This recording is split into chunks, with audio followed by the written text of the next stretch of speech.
Brandon Novak, professional skateboarder who rose to fame when he was just a teen. But his life, it took a lot of turns, one of them really dangerous when he lost everything due to his heroin addiction. He is 3 years sober and he's helping others on the road to recovery. He has a new book. It's called Dream Seller. It's a graphic novel that tells the story of struggle and redemption, and he's here now to tell us more. Thanks for coming in. How are you? Thanks for having me. So good. Man, you had it all. You were, right on that edge. You're living in the world of Tony Hawk. Skateboarding is huge. And then what happened?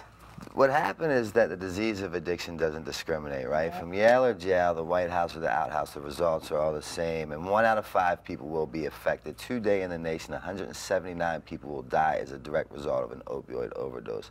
That's worse than Vietnam War. It's worse than the peak of the AIDS outbreak. And the sad thing is that all these deaths are preventable. My mother was a nuclear physicist on the board of Mercy Hospital. My brother is an attorney in the White House, practices pensions and benefits. I'm the first ever skateboarder to be endorsed by Gatorade, traveling with Tony Hawk in those movies, Jackass, broke box office records, New York Times selling author. At the end of all that, despite all those accolades, I had woken up from being on life support for 7 days. I'd been in 13 inpatient treatment centers. My mother had bought me a plot. People had taken life insurance policies out on me. My mother had nothing left to give. She had sold 3 homes to financially pay for me to go to 2 treatment centers. She simply went to God with one prayer. That prayer consisted of, God, please cure him, or kill me. I can't take it anymore. Wow. Now today I stand before you with over 3 years of continuous sobriety, and what I'm here to do is let people know that the disease of addiction is not a death sentence. Your history does not have to dictate your future, and as long as you're breathing, it's never too late.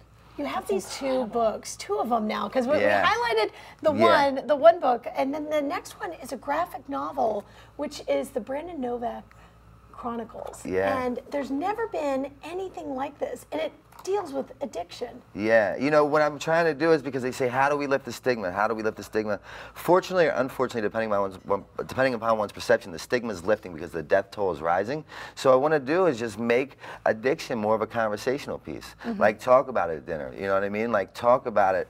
However, because in the advocacy world, or recovery for that matter, there's no margin for error, yet it is impossible to do perfect because we're not in an epidemic, we're in a pandemic. So I'm a big fan of doing something, and if something doesn't work, then we learn from that something and do something else. So this is just another format to kind of like get people talking. Plus, with where we're at in this day and age, people's attention span is like slim to none, and Slim's out of town.